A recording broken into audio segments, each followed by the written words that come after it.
없이 살 수 없네 내 구주여 거대한 몸의 피로 날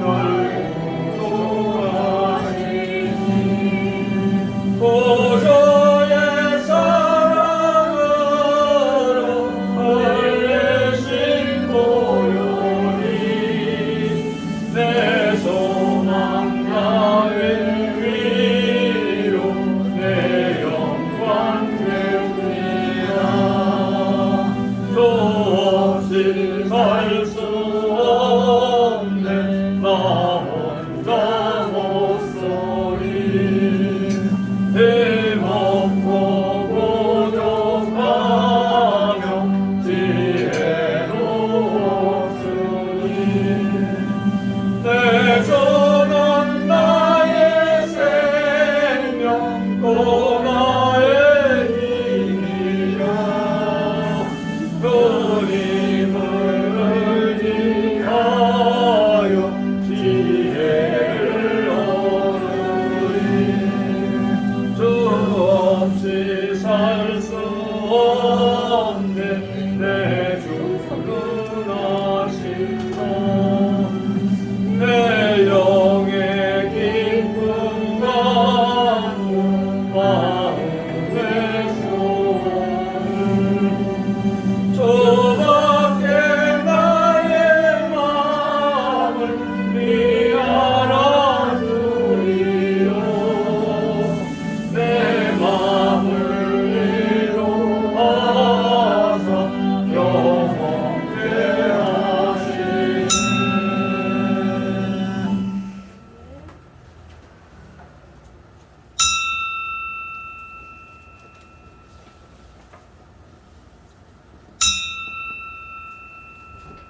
다 같이 찬송가 549장 부르시면서 예배 부르며 우리 한 목소리로 응답합니다.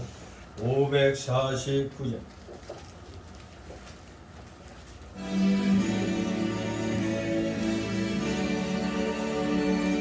우리 기도를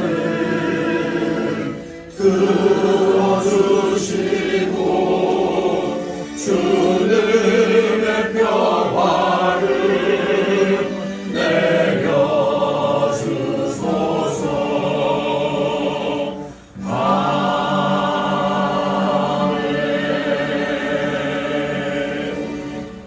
다 같이 묶어 드립니다.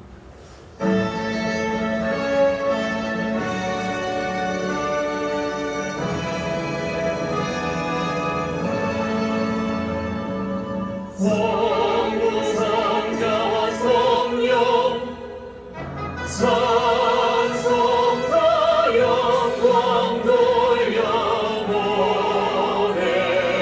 돌려보내세 내 서러지는까지 또 영원 무궁토록 성삼위의 영광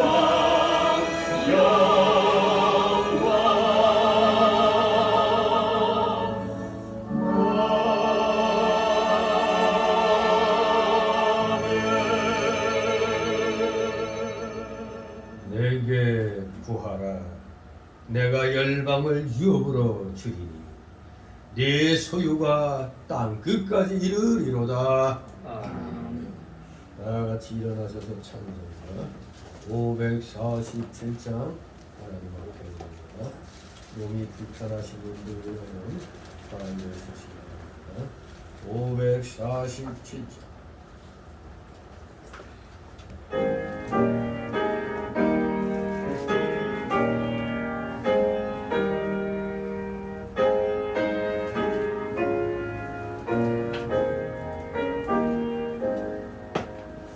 진리와 생명 되신 주, 이 몸을 바치옵니다. 믿음과 소망 사랑에 한 마음 되게 하소서.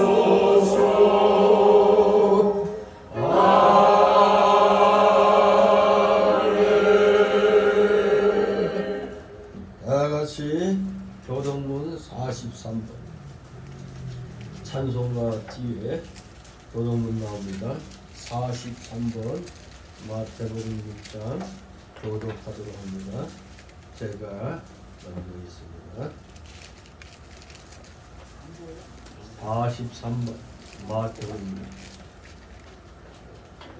교동문 43번입니다. 내가 너희에게 이르노니 목숨을 위하여 무엇을 먹을까 무엇을 마실까 몸을 위하여 무엇을 입을까 염려하지 말라. 목숨이 죽보다도 아니하며 몸이 죽보다도 아니하냐. 공중의 새를 보라. 심지도 않고 거두지도 않고 창고에 모아두리지도 아니하되 너희 전부께서 기르시나니 너희는 이걸 들어가 귀하지 않느냐. 너희 중에 누가 염려함으로 그 키를 한 자나 더할 수 있느냐. 또 너희가 어찌 의복을 위하여 염려하느냐. 그의 백합화가 어떻게 자라는가 생각하여 보라. 수고도 아니하고 길쌈도 아니하느니라. 그러므로 염려하여 이르기를 무엇을 먹을까 무엇을 마실까 무엇을 입을까 하지 말라. 이는 다 이방인들이 구하는 것이라. 너희 전부께서 이 모든 것이 너희에게 있어야 할 줄을 아시느니라. 너희는 먼저 그의 나라와 그의 의를 구하라. 그리하면 이 모든 것을 너희에게 더하시리라. 아멘. 다같이 사도신경으로 신앙 고백 드립니다.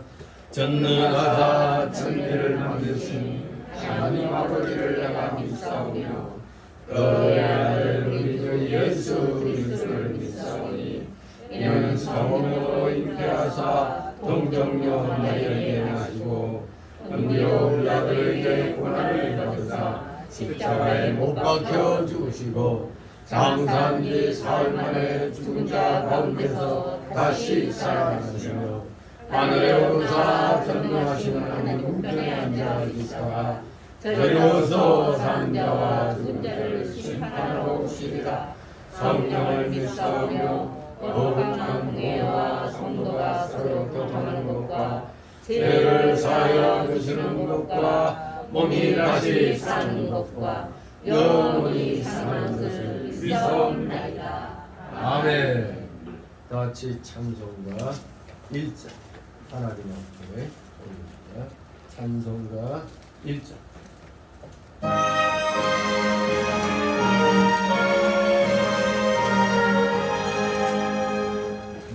왕복의 근원 하나되 온 성찬송 드리고 서천사여 찬송하세 찬송소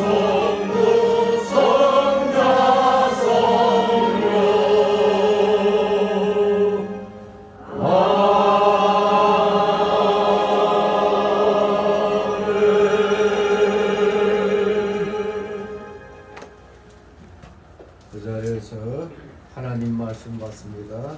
오늘 주일 오전 예배 때 주시는 말씀 구약 성경 창세기 15장 창세기 15장 1절에서 7절까지의 말씀 제가 봉독해 올립니다. 창세기 15장 1절에서 7절까지. 이후에 여호와의 말씀이 이상 중에 아브라함에게 임하여 가라사대 아브라함아 두려워 말라 나는 너의 방패여 너희 지극히 큰 상급이니라. 아브라함이 가로되 주 여호와여 무엇을 내게 주시려나이까. 나는 무자하오니 나의 상속자는 이 다메섹 엘리에셀이니이다. 아브라함이 또 가로되 주께서 내게 씨를 아니 주셨으니 내 집에서 길리운 자가 나의 후사가 될 것이니이다. 여호와의 말씀이 그에게 임하여 가라사대 그 사람은 너희 후사가 아니라 네 몸에서 날 자가 네 후사가 되리라 하시고 그를 이끌고 밖으로 나가 가라사대 하늘을 우러러 묵별을 셀 수 있나 보라. 또 그에게 이르시되 네 자손이 이와 같으리라. 아브라함이 여호와를 믿으니 여호와께서 이를 그의 의로 여기시고 다같이 7절 또 그에게 이르시되 나는 이 땅을 너희에게 주어 업을 삼게 하려고 너를 갈대아 우르에서 이끌어낸 여호와로라. 아멘. 모두 제자리에 앉아주시기 바랍니다. 이 시간 하나님 앞에 목회기도 올립니다. 거룩하시며 천지전능하셔서 이 세상 모든 것을 오직 말씀으로 창조하시고 그 창조된 모든 것들이 질서정연하게 모든 것이 운행되도록 주님께서 경영하시니 그 놀랍고도 크신 경륜에 오늘도 사랑하시는 자녀들이 한 마음으로 모여 이 귀한 주의 날에 주님 앞에 경배를 드립니다. 아버지 이들의 중심을 받으시옵소서. 이들의 찬송과 존귀와 감사와 영광 주님 홀로 받으시옵소서.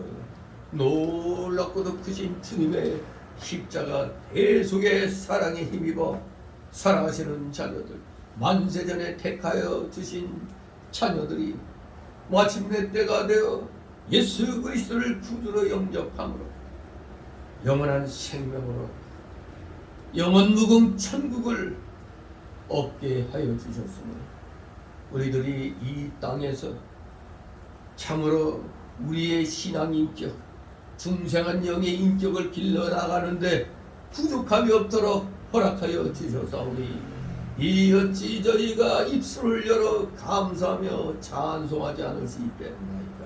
아버지 감사를 드리옵나이다.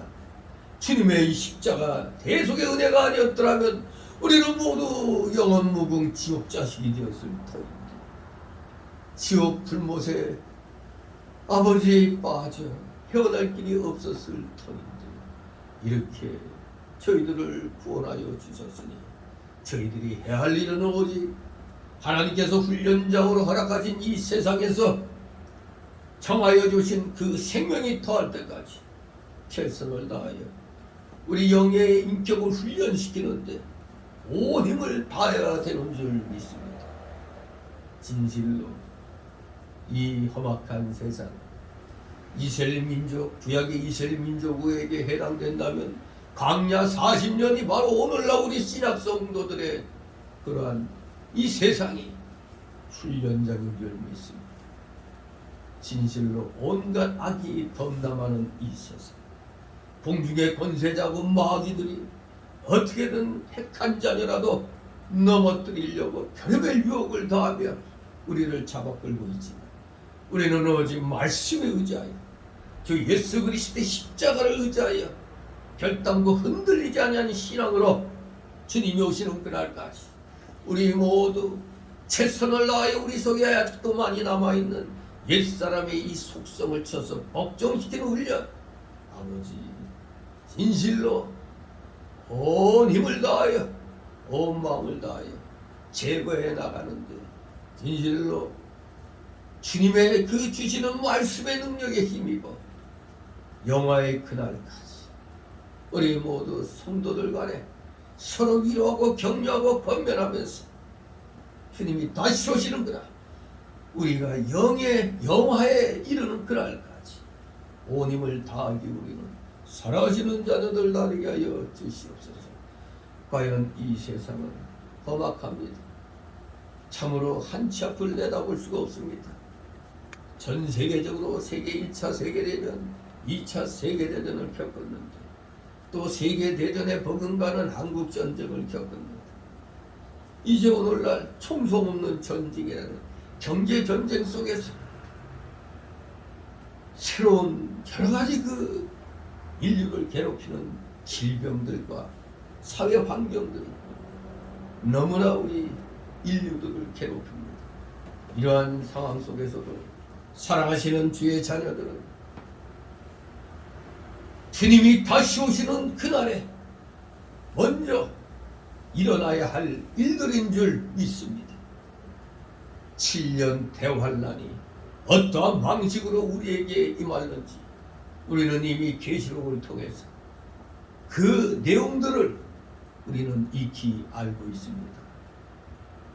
어쩌면 그 7년 대환란의 와중 속에 이미 들어가 있는 것은 아닌가 생각을 하게 됩니다.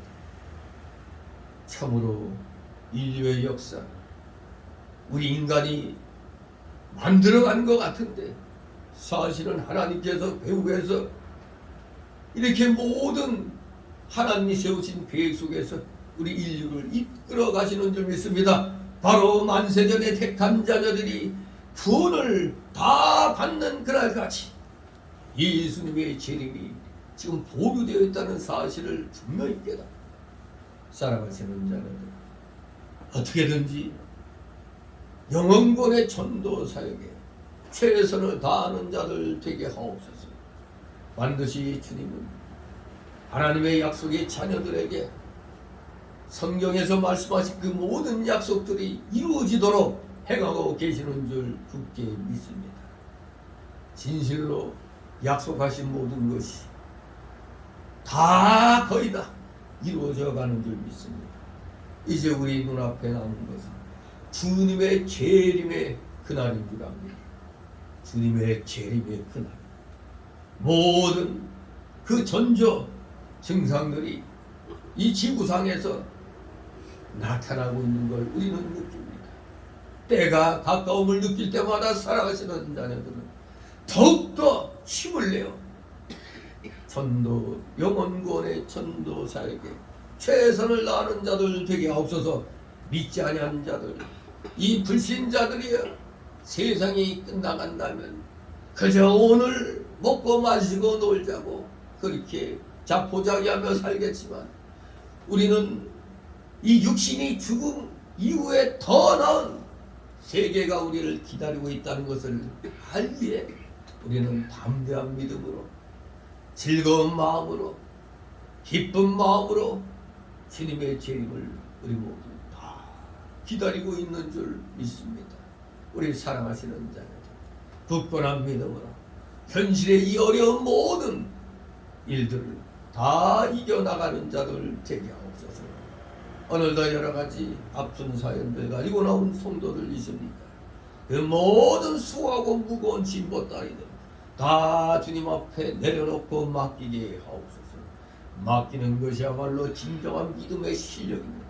사랑하시는 자녀들, 말씀마다 마음판에 새기며 한 주간 말씀대로 살겠다고 다짐하는 그 순간 하나님의 놀라우신 은혜가 임하게 될 줄 믿습니다. 참으로 작금의 세월은 너무나 빠르게 지나가고 있습니다. 주님 앞에 주일 예배 드린 지 얼마 되지 않은 것 같은데 벌써 또 이렇게 한 주간이 지나 성도들이 주님 앞에 또 이렇게 나왔습니다. 사랑하시는 자녀들, 주님 앞에 나올 때마다 우리의 믿음이 자라난 것을 주님 앞에 보여드리는 자들 되게 하옵소서. 그저 어린 나이 같은 젖먹의 신앙 단계로 머물러 있어서는 아니 됩니다. 사랑하시는 자녀들, 이제는 단단한 식물을 먹을 수 있는 진정한 금과 같은 은과 같은 보석과 같은 믿음의 소유자들 가득히 하여 주시옵소서. 감사드립니다. 부족한 자 입술을 열어 말씀을 증거할 때 저의 영과 입술을 주장하여 주셔서 이 귀한 생명의 말씀이 하나도 땅에 떨어지지 아니하고 사랑하시는 자녀들의 마음에 비해 그대로 새겨지게 하옵소서. 감사드립니다. 피곤한 중에 나왔사오니 좁은 막이 내쫓아주시고 온갖 잡념의 막이 틈 못하게 하여 주시옵소서. 마치는 시간까지 오직 주님께서만이 영광 홀로 받으시옵소서. 예수 그리스도의 이름으로 감사드리며 기도드리옵나이다. 아멘. 같이 찬송 406장 하나님 앞에 올립니다. 406장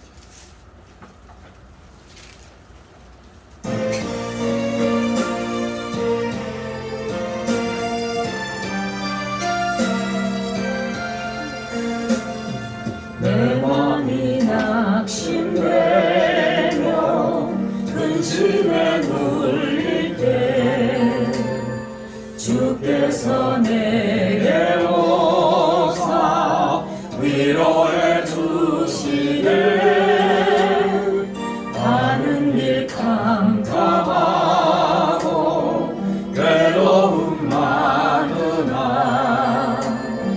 주께서 함께하며 내 짐을 지시네. 은혜가 내게 족하네. 은혜가 족하네.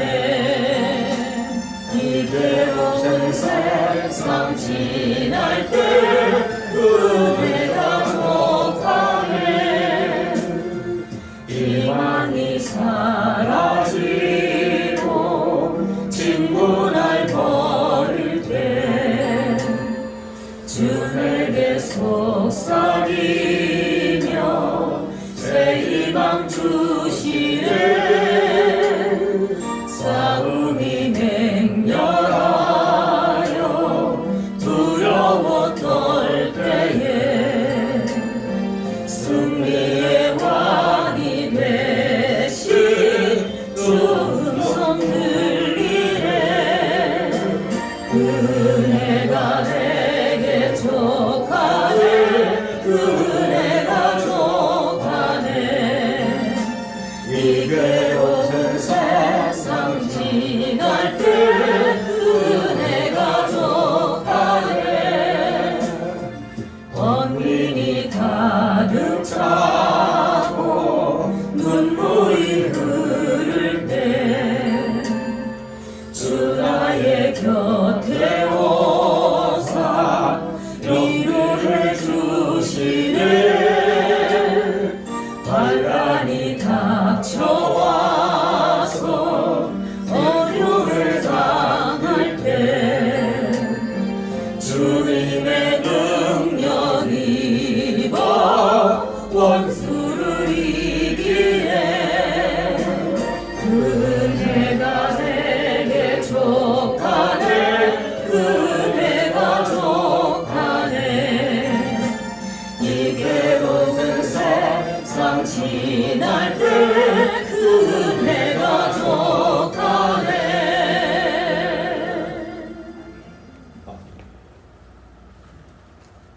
주님의 이름으로 여러분을 환영합니다. 일주일이 너무 빨리 가죠?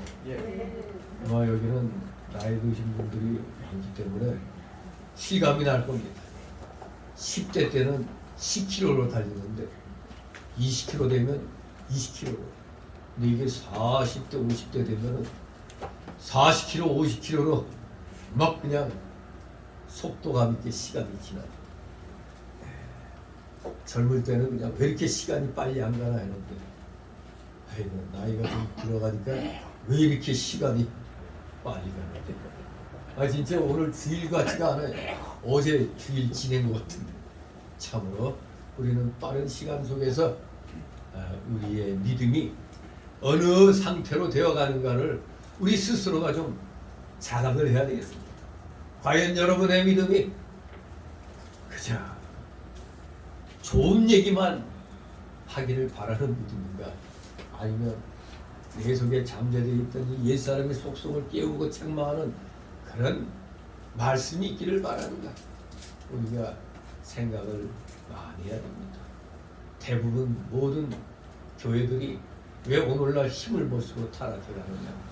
맨날 좋은 얘기, 도덕 윤리적인 이런 얘기들이 거의 대부분입니다. 성경 말씀을 한 절 한 절 풀어가면서 거기에 담긴 진리의 그 교훈을 받아야 되는데 그거는 온데간데 없고 그냥 성경은 형식적으로 읽고 그저 이렇게 살면 복 받는다 이제 무슨 도덕윤리 그런 얘기가 태반입니다. 그러다 좀 책망하면 기분 나쁘게 좋은 얘기를 하지 왜 거슬리는 얘기하느냐 이렇게 또 불평불만들을 합니다. 그만큼 그것은 아직 어린 나이에 젖먹이 신앙 단계에 있는 겁니다. 좀 뭔가 좀 나를 팡팡 좀 쳐갖고 좀 깨워주는 이런 말씀이 우리에게 필요한 것입니다. 아무튼 주님의 재림의 징조가 더욱더 가깝게 느껴지고 있는 이때 우리는 다시 한번 우리 자신의 마음을 가다듬어야 되겠습니다. 여러분 16일 날 어제 시청 광장에서 뭔 일이 있었는지 아십니까? 퀴어 축제. 퀴어 뭐 영어로 퀴어 그러니까 이게 또 뭔 소린가? 바로 동성애 축제가 열렸죠. 참 이게 바로 주님의 재림이 가까워지고 있는 그런 멸망의 그런 징조인 것입니다. 아무튼 이러한 때 우리는 우리의 믿음을 누가 뭐라고 해도 분명하게 갈아들고 있어야 됩니다. 하나님 말씀 가라사대하면 이대로 지켜나가야지. 지금 이 때가 어느 때인데 구닥다리 말씀 가지고 우리가 살아야 되느냐 이런 말 하면 안 됩니다. 우리는 믿음의 조상을 우리는 흔히 누구라고 합니까? 우리 믿음의 조상하면 아브라함이죠. 아브라함. 근데 오늘 본문에는 아직까지 믿음의 조상 아브라함의 이름이 아직 뭘로 불리고 있어요? 아브라함으로 불려져 있습니다. 이 아브라함은 개인적인 성격의 이름이에요. 아브라함은 소위 말하는 좀 열국의 아버지, 많은 무리의 아버지란 그런 이름을 갖고 있죠. 아무튼 여기에 아직까지는 이 아브라함이라는 이름을 불리울 때는 개인적인 성격의 이름. 아브라함이 즉 보귀한 아버지란 뜻이잖아요. 보귀한 아버지. 그러나 아브라함은 많은 무리의 아버지, 열국의 아버지.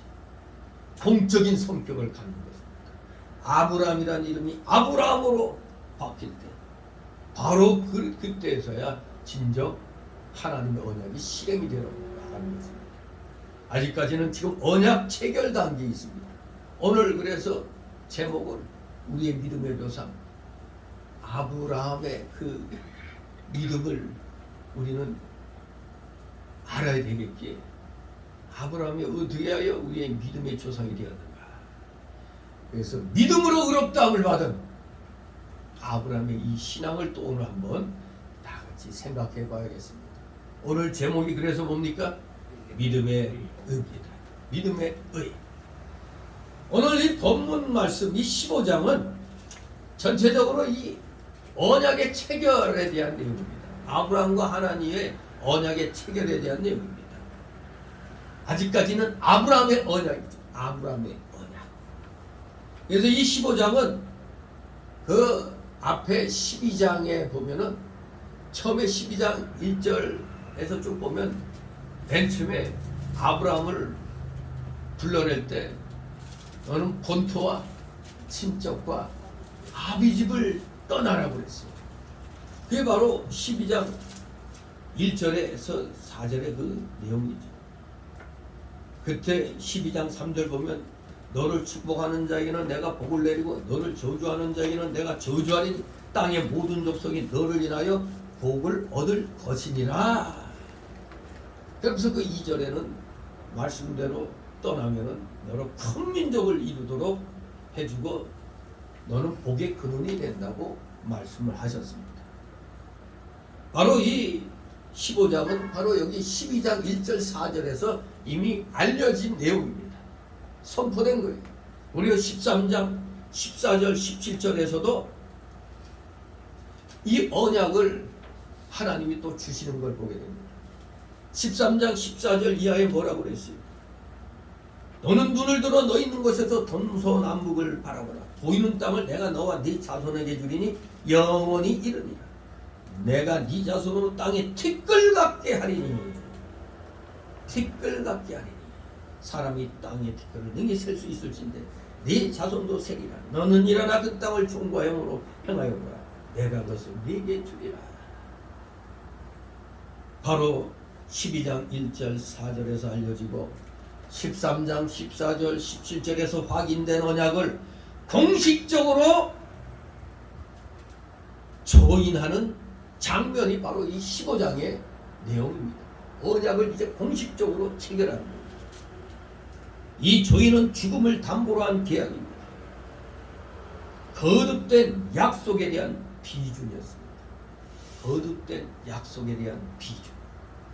아브라함은 승리와 번영에도 불구하고 보령의 무자인 자신의 현 상황을 생각할 때 상속자 문제에 대한 근심을 떨쳐버릴 수가 없었죠. 이때 그 약속의 12장 1절에서 떠나라 할 때 나이가 몇이었죠? 75세죠.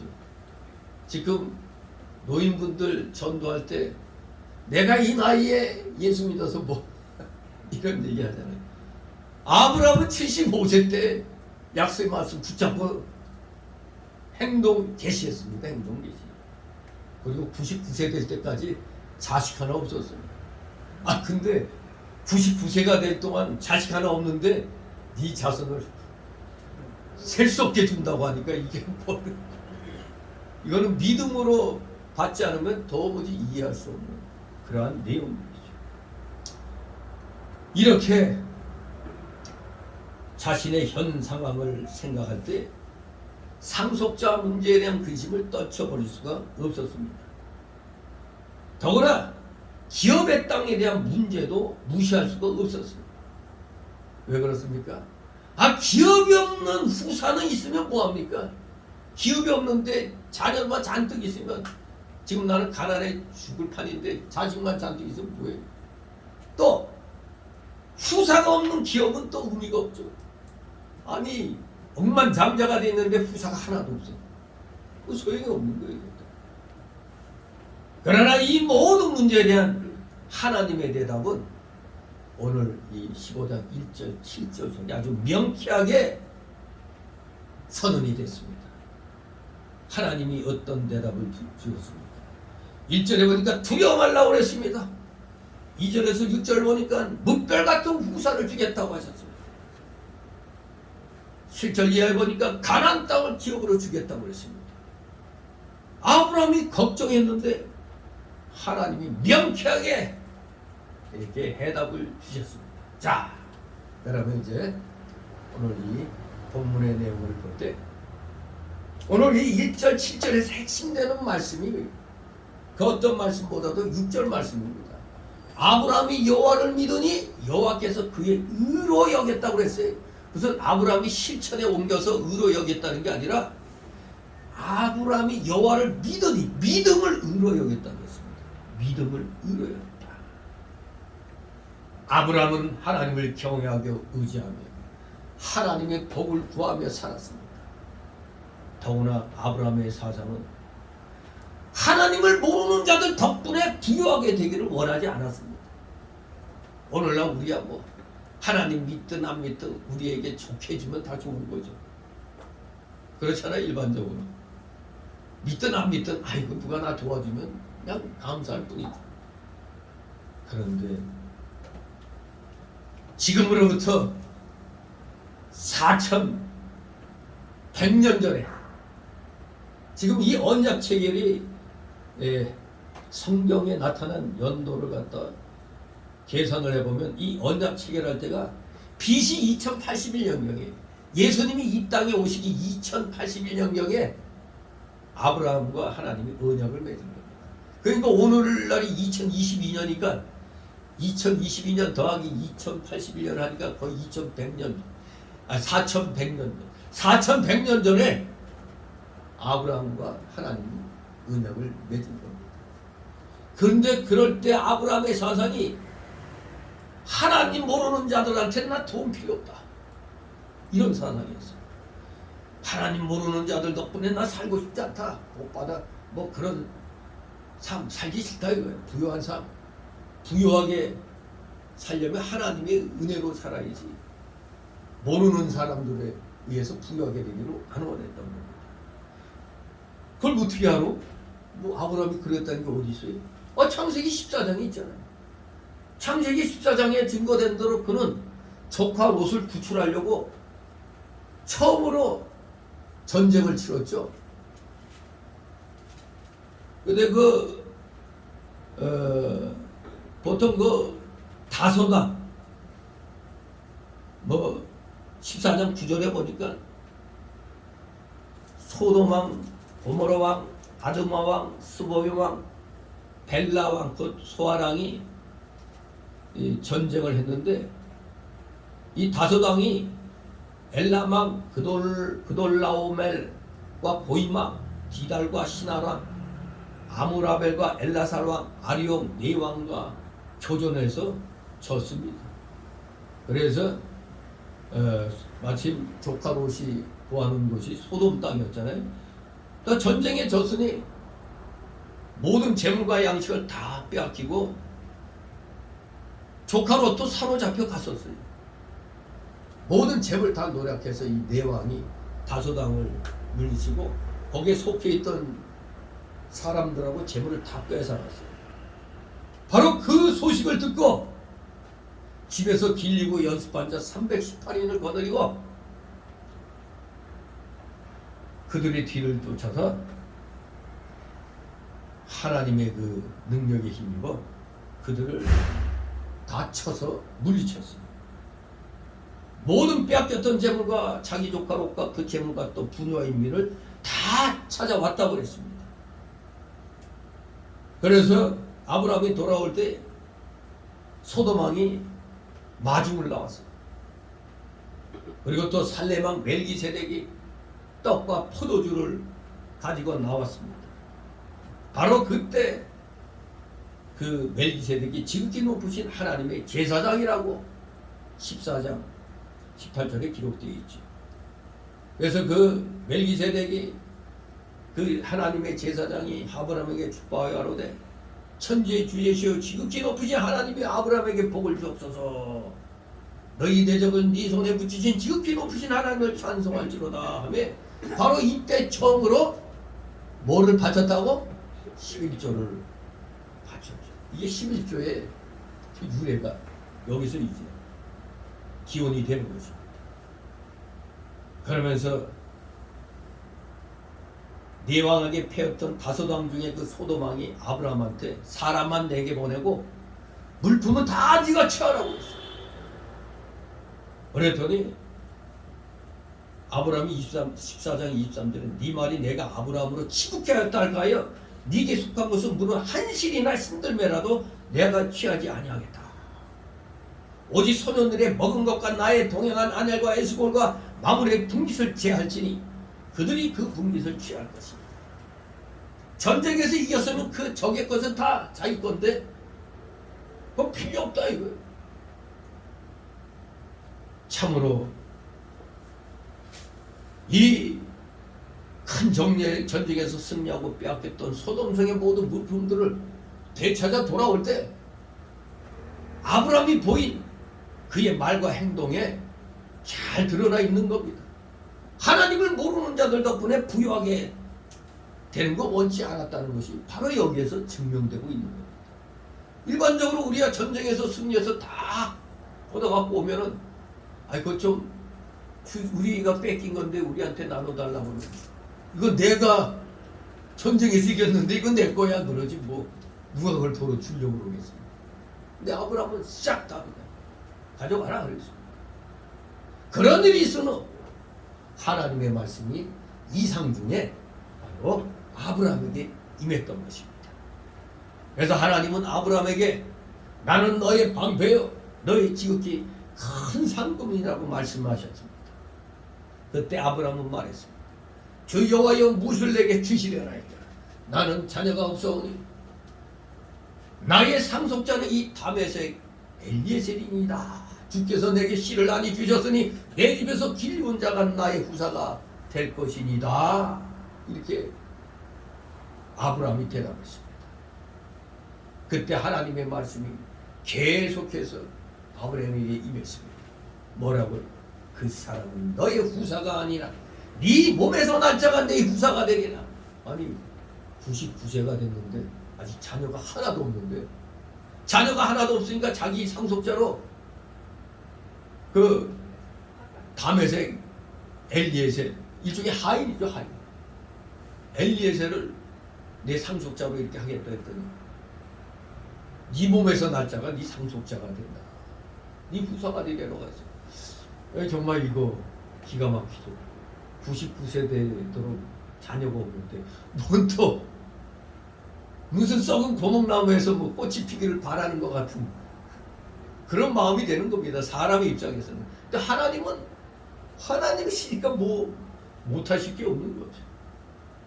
그런 다음에 하나님은 아브라함을 이끌고 밖으로 나가셔서 말씀하셨으니 오늘 이 15장 1절 7절의 내용이 이거 아닙니다. 하늘을 우러러 묵뼈를 셀 수 있나 보라. 네 자손이 이와 같으리라. 아브라함은 하나님을 믿었고 그래서 하나님께서는 그때 그 아브라함의 믿음을 의로 여겼다 이겁니다. 뒤에 가면 사람들이 아이 그 100세에 낳은 아들 누구요? 100세에 낳은 아들이 누구죠? 이삭이죠. 이삭을 하나님 바치라고 해서 이삭을 직접 바쳤잖아요. 예?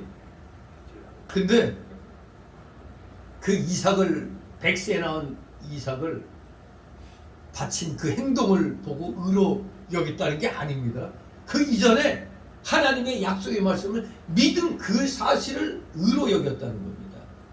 그렇기 때문에 행동으로 나올 수가 있었던 거지 그 행동을 의로 여겼다는 게 아닙니다.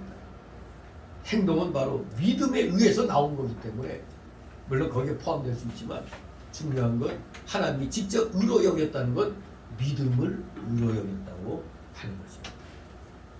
그래서 오늘 본문은 아브라함이 하나님을 믿었고 그 믿음이 그의 의로 인정되었음을 분명하게 증거하고 있습니다. 신약 성경은 죄인이 누구를 믿음으로 구원받는다고요? 신약 성경은 예수 그리스도죠. 예수 그리스도를 믿음으로 하나님 앞에서 의롭다 하심을 얻는다. 즉 구원받는다는 사실을 신약 성경은 분명하게 밝히 가르치고 있습니다. 사도 바울은 로마서에서 이 이치가 구약시대의 아브라함의 경우에서 증거되었다고 설명하면서 오늘 이 본문을 인용했죠. 로마서 4장 1절 3절 그런즉 육신으로 우리 조상된 아브라함이 무엇을 얻었다 하리요. 만일 아브라함이 행위로서 의롭다 하심을 얻었으면 자랑할 것이 있으려니와 하나님 앞에서는 없느니라. 성경이 무엇을 말하느냐? 아브라함이 하나님을 믿음에 이것이 저에게 의로 여기신 바 되었느니라. 이렇게 분명히 로마서 4장 1절 3절에서도 믿음이 그의 의로 여김 받았다는 걸 바로 창세기 15장 1절 7절에 이 말씀을 인용하면서 신약시대에 우리에게 분명하게 다시 한번 믿음으로 의로 여김 받았다는 걸 우리에게 깨우쳐주는 것입니다. 그래서 우리는 오늘 본문에 나타나 있는 이 하나님의 진리들을 좀 더 생각해 봐야겠습니다.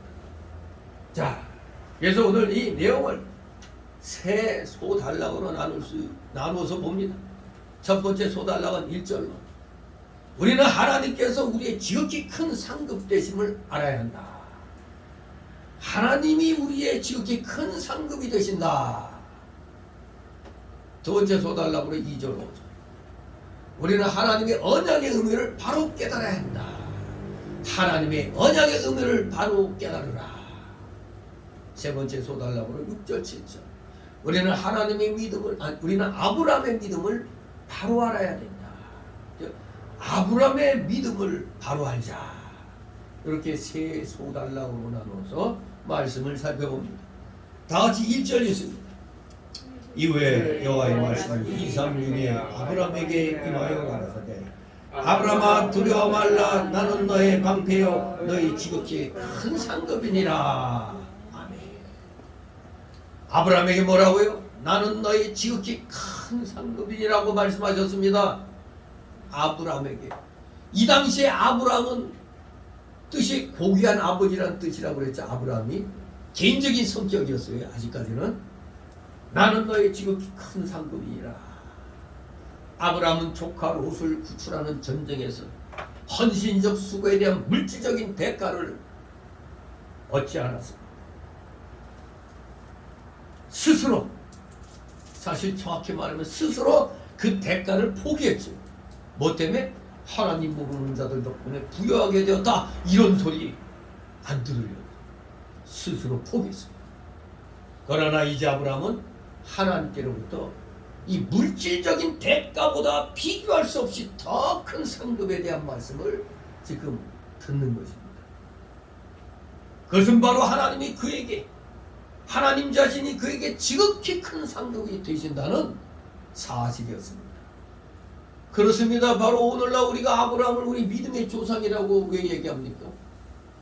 바로 아브라함에게서 큰 상급이 하나님이라고 여기서 말씀하신 것처럼 오늘 우리 예수 믿고 구원받은 우리들에게 있어서도 우리의 가장 큰 상급은 바로 하나님이십니다. 예수 그리스도. 우리의 가장 큰 상급은 하나님이십니다.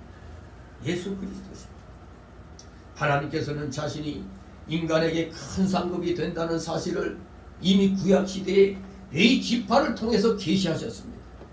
레위 지파는 다른 지파들과 달리 하나님의 일을 섬기는, 하나님을 섬기는 일을 맡은 지파였죠.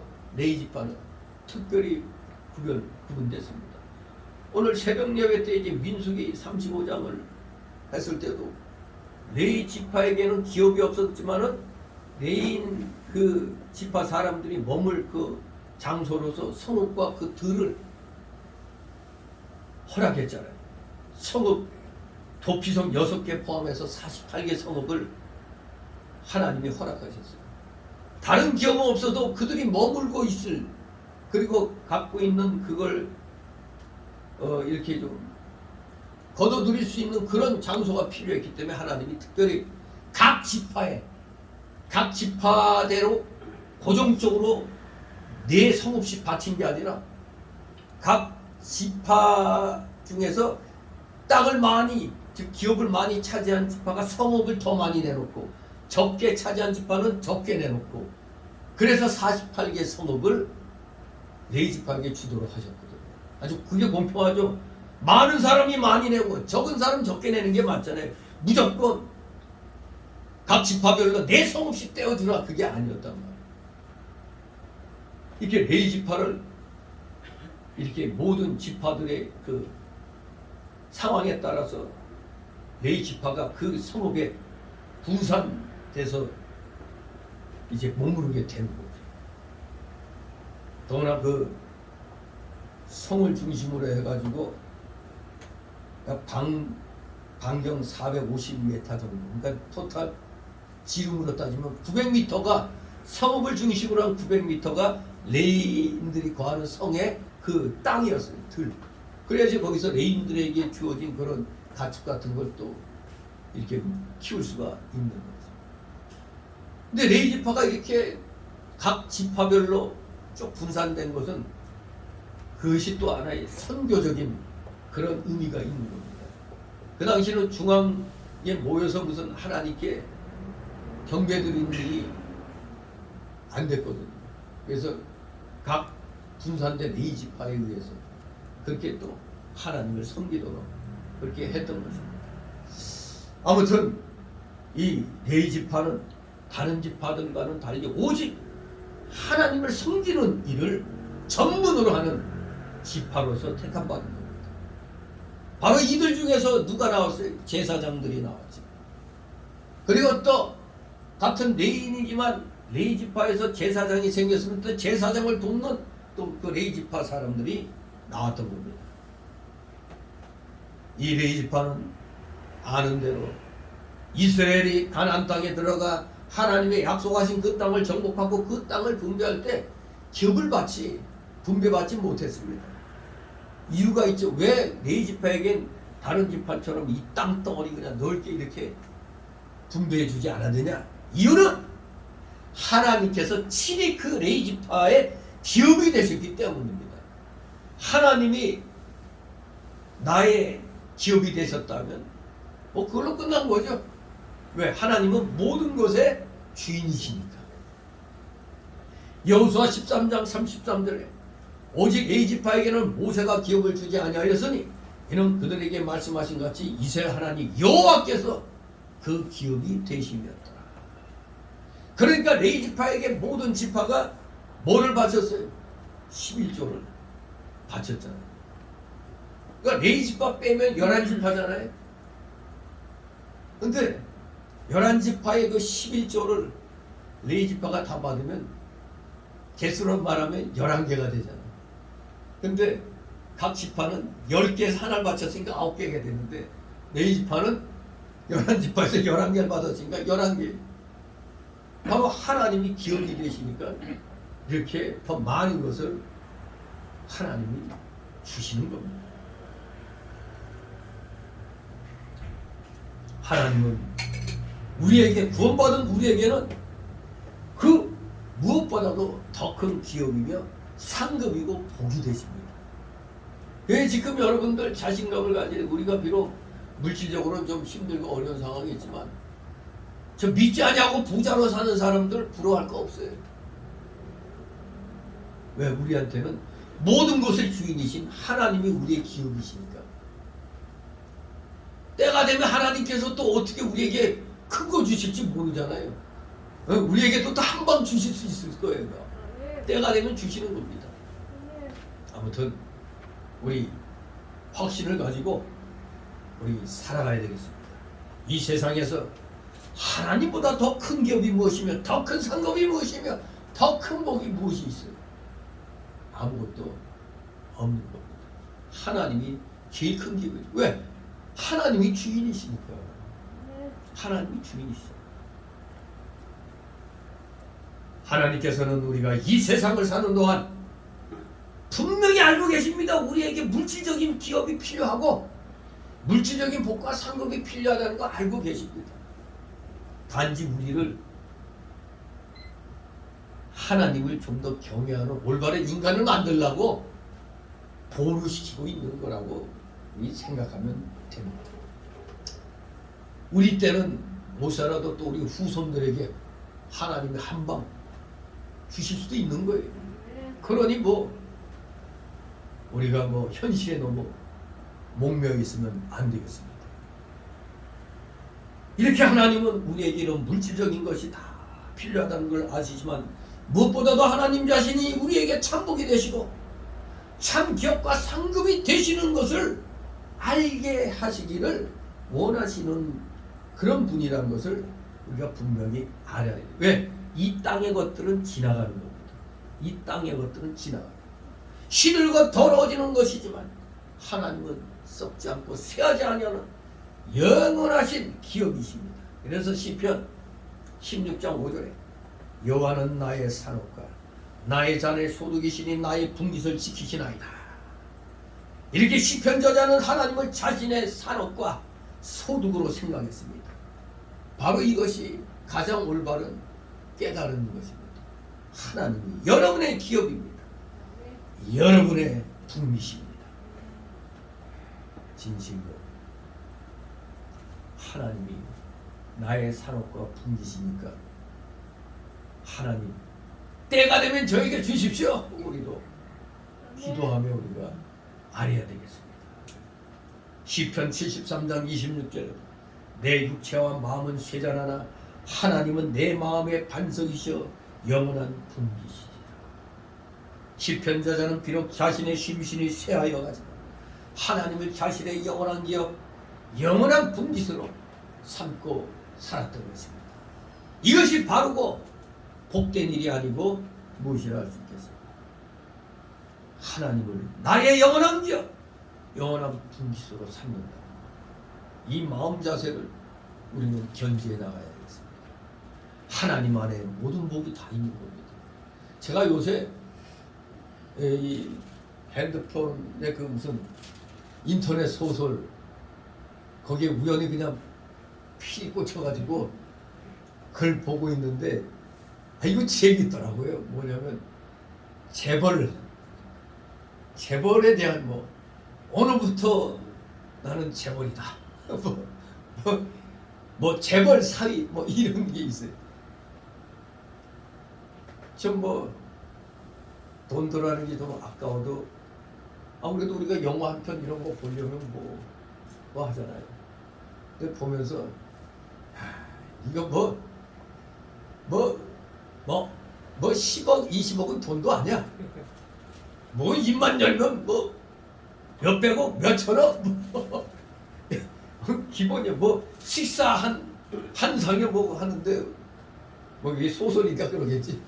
한 상에 몇천만 원 할 것 같고 몇백만 원 하는 상도 있고 뭐 이런 데서 뭐 하는데 그 주인공은 재벌이면서도 그냥 그 신분을 숨기고 맨날 사람들한테 가람뱅이 쓰레기 같은 요체 이런 취급 당하면서도 하여간 그렇게 신분을 밝히지 않고 이렇게 사는데 내가 그것을 가만 보면서 뭐를 생각하냐면 거기서 그냥 막 재벌들이 막 많이 나타나는데 그 재벌들이 한순간에 이 사람이 있다가 저거 안 되겠다.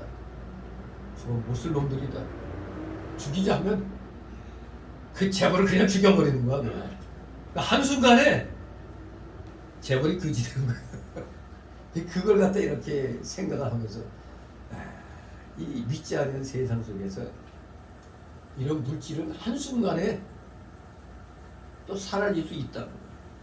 그저 뭐 엄청난 어느 지역에 큰 재벌로 그냥 부귀영화를 누리고 있다가 그냥 또 그냥 그보다 더 큰 권력을 가진 자가 그냥 한 방에 찍어 놓으니까 그냥 깨끗이 그지가 돼버리는 거예요. 이런 내용이 이제 보니까 좀 통쾌한 것 같기도 하면서 은근히 그 눈을 못 뜨게 하는 또 그런 매력이 있더라고요. 그래서 진짜 이 재벌들 입장에선 우리한테는 뭐 몇십만 원, 몇백만 원 큰 거지만 이들한테는 그건 돈도 아니에요. 아무튼 그걸 볼 때 근데 다시 성경으로 이렇게 눈을 돌리면 이런 모든 건 다 누구 거예요? 결과적으로는 하나님 거란 말이에요. 하나님이 주시고자 하는 자에게는 주시고 지금 떵떵거리고 있다가 하나님의 진노로 그냥 홀라가 그냥 망하는 자들이 쎄구세잖아요. 우리가 잘 아는 여러분 우리 대한민국의 그 대우그룹 김우중 회장 그 양반이 원래는 그 세계를 내품해 갖고 대우 마크가 아주 멋있었잖아요. 이렇게 조개 같은 게 아니라 이게 사실 쫙쫙 세계로 뻗어나간다는 그런 벼이었는데 서울역에서 딱 보면 그게 대우 빌딩이었는데 이 양반이 집사로서 처음엔 기독교 신앙으로 잘 나갔는데 어느 날부터가 이상한 그 무슨 원불교 아닌데 하여간 뭐 이상한 그 불교 색깔 비슷한 어떤데 무슨 책임을 맡았는데 어느 날부터 대우가 그냥 막 기울어지더니 김대중 정권 들어서서 그냥 한 방에 다 싹 날아가 버렸죠. 저 63빌딩 저 누구요? 최? 누군데? 그 63빌딩 그 사람도 그냥 김대중 정권이에요. 최순영. 최순영. 그리고 또 감옥에 갇혀서 그냥 감옥에서 심장병으로 죽을 뻔했는데 예수 믿고 다시 기사회생에서 나와서 그냥 한나라당 쫓아다니면서 자기의 억울한 사정 홀라당 다 뺏겼거든요. 마치 호남기업 그때 금호가 호남기업이었나? DJ가 다 그냥 헐값으로 다 뛰어 나눠져 버렸어요. 얼마나 억울했겠어요. 그러니 우리가 뭐 다른 세계적인 것 보지 않고 우리나라만 들여다봐도 한순간에 그냥 쫙 했다가 그냥 어느 날 그냥 퍽산 이또 율산도 있었죠. 율산도 하여간에 한순간에 그냥 쩔까닥 하는 그런 것을 또 우리가 많이 보게 돼요. 하나님이 함께 하셨다면 그런 일이 있을 수 있겠나. 마지막 희망을 걸고 지금 뭐 박지원인지 박진지 동지하는 그 제가 청와대에 있을 때인가 하여간 김우중이가 다른 건 다 몰라도 자동차만 한 4개 주십시오 해가지고 그때 500억인가 그래서 자동차를 자기에게 띄워준다는 조건으로 잠시 해외 나가시라고 해서 몇백억 바치고 해외 나갔다가 이제 돌아오면 이제 자동차는 이제 나이가 이제 다시 맡아서 하겠다 했는데 웬걸 팽당해버렸잖아요. 500억만 뜯기고. 아무튼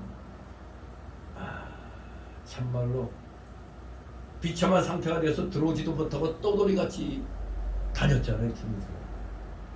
전 그 사람 보면 한때 예수 잘 믿더니만 어느 날 회사가 그냥 거창해지고 커나가다 엉뚱하게 왜 이상한 우상 그런데 빠져가지고 무슨 책임을 맡고 어쩌저쩌 하는 게 그래서 이게 하나님 눈 밖에서 난 거 아닙니까 이게. 이거 우리는 믿음으로 해석을 해야 돼. 그러니까 최순영 씨는 도리어 다 잃고 감옥에서 죽게 됐을 때 다시 믿음으로 다시 또 살아났거든요. 아무튼 우리 목숨보다 중요한 건 아니잖아요. 이 재물이란 건. 재물은 이렇게 한순간에 불었다가 한순간에 싹 날아가 버리는 일이 우리 이 재계 역사에서 얼마나 많이 봅니까. 한때 중소기업이었지만 수출 무역의 그 상까지도 박정희 정권 때 또 그 상까지 받았던 그 사람이 어느 날 노숙자가 돼가지고 TV에 한번 나와서 망해가지고 그러니까 그냥 거렁뱅이같이 길거리에서 그렇게 살다가 누나가 찾아가지고 이제 그렇게 이제 다시 나왔죠. 한때 너나 박정희 정권 때 이거 수출 그 수출 탑상 받으면 얼마나 대단한 기업이겠어요. 중소기업이지만. 그런데 한순간에 그냥 또 무너져 버리니까 거지가 돼가지고 온몸이 병들고 노숙자가 되버리고 이런 일들. 그렇습니다. 이 세상 물질은 잠시 지나가는 겁니다. 잠시 지나가는 거예요. 그래서 수많은 또 복권 당첨자들 80% 정도는 복권 당첨되기 전보다도 더 나빠져 버린 거예요. 이게 바로 욕심 때문에 그런 거예요. 한 20% 정도는 괜찮게 잘 살게 되는데 20% 정도가 왜 잘 살고 있느냐? 80%는 도리어 더 복권 당첨되기 전보다도 더 못하게 되는데 이유가 있어요. 복권 당첨돼서 아이고 이제 나는 부자다 하고 자기만 이제 위하는 거죠. 그러니까 훔쳐먹자가 당한 게 우리나라뿐만 아니라 미국에서도 어마어마한 그 로또 같은 복권. 근데 다 고지가 다 돼버렸어. 근데 그나마 괜찮게 사는 사람들은 자기에게 온 그 복을 어떻게 했다? 나눠줬어. 나누면서 어려운 사람들 도와주고 이런. 그러니까 여러분들도 어느 쪽 택하겠어요? 만약 하나님이 복 주신다면 진짜로 그럴 수 있어요? 되는 순간 우리 성교에서 사라지지 않을까? 전에 한번 우리 그 돌아가셨지만 이 집사 있죠? 누구지? 이재영. 이? 이재영. 이재훈 집사예요. 이 양반 맨날 복권 사면서 복권 되면 하여간 이 교회를 왜 쓰겠다고 뭐 그렇게 했는데 그래도 뭔가 하나 돼가지고 성경 열 몇 번인가 여기다 또 사다 놨어요. 뭐. 아이가 비록 술 그거 물론 죽었지만 한번 우리가 물질이라는 건 있다가도 없는 거죠. 근데 물질보다 더 중요한 건 우리에게서는 믿음, 하나님이 중요하다는 걸 깨닫고 만에 하나 여러분들에게 저나 여러분에게 그런 복이 임한다면 정말로 하나님의 영광을 위해서 사용해라. 이런 자세로 하면은 안 망합니다. 그게 이미 역사적으로 복권이 당첨된 사람들에 의해서 이 증거가 된 거예요. 혼자 먹고 살겠다고 튄 사람들은 다 거의 다 망해버렸어요. 그 바로 물질은 돌고 도는 거라고 그래서 우리는 말로 돈이라고 그랬잖아요. 돌고 도는 게 돈입니다. 그런데 이 돈 때문에 사람이 또 머리가 획 돌아. 그 돈이라는 표현이 참 우리말로 아주 멋진 표현이에요. 또 영어로도 머니라고 그러죠. 뭐니 해도 머니가 좋다. 뭐니 해도 머니가 좋다 이거 아니에요. 그러나 이 물질은 하나님과 함께 우리가 거할 때 우리에게 복이 되는 거지, 하나님 떠난 물질은 복이 아니라 독이 되는 것입니다. 독. 모든 복은 하나님 안에 있는 것입니다. 거기에 생명과 기쁨과 평안이 있고 부귀와 영광이 있습니다. 그러므로 하나님을 우리의 지극히 큰 상급으로 여기며 사시는 여러분 되시기를 주님의 이름으로 축원합니다. 두 번째 소달라우로 2절 5절. 우리는 하나님의 언약의 의미를 바로 깨달아야 한다 이겁니다. 언약의 의미를 바로 깨닫자. 2절 5절 있습니다. 아브라함이 가로되 나는 무죄하노니 나의 상속자는 이 땅에서 인도시리라. 아브라함이 또 가로되 주께서 나에게 씨를 많이 주셨으니 내 제사 드리는 자가 나의 부사가 될 것이니라. 여호와의 말씀이 그에게 임하여 가라사대 그 사람은 너의 부사가 아니라 네 몸에서 날 자가 네 부사가 아니라 하시고 그를 또 밖으로 나가 가라사대 하늘로는 목표를 셀 수 있나 보라. 또 그에게 이르시되 네 자손이 이와 같으리라. 아멘. 아브라함께서는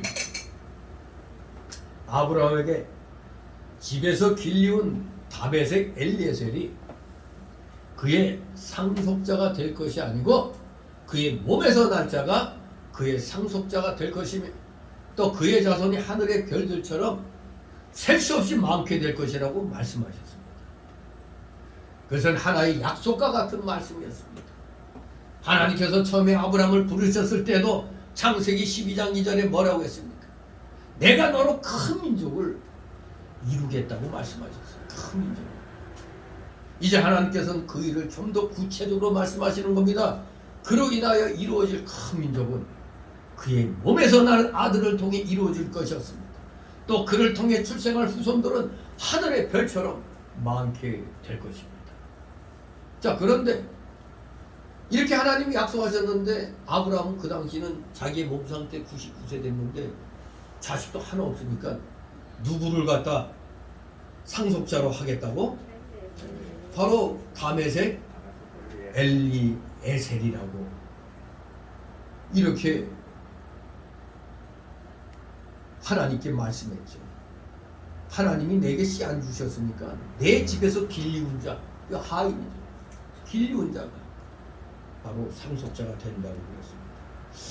그 역사적으로 보면 BC 612년 멸망되어서 폐하가 된 그 아수르의 수도 니느웨의 동남쪽에 위치한 누지라는 곳에서 설형 문자로 기록된 서판들이 약 한 5, 6천 개가 발굴이 되었어요.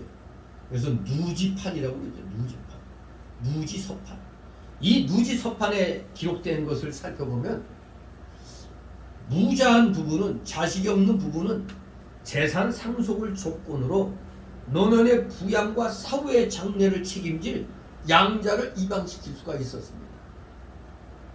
이미 그 고대 사회에도 무자한 부부들을 위해서 양자를 입양시킬 수 있는 그런 법이 있었다는 겁니다. 그래서 아브라함은 이 관습에 따라 자기 집에서 자란 가장 힘 많은 종 엘리에셀을 자신의 후사로 하나님 앞에 추천을 하는 것입니다. 그러나 하나님은 그것이 아니다 하고 말씀하시는 겁니다. 네 몸에서 난 아들을 통해 이루어질 것이라. 과연 하나님의 약속은 육신적으로 이루어졌습니다. 아브라함은 마침내 이스라엘 민족의 조상이 되었습니다.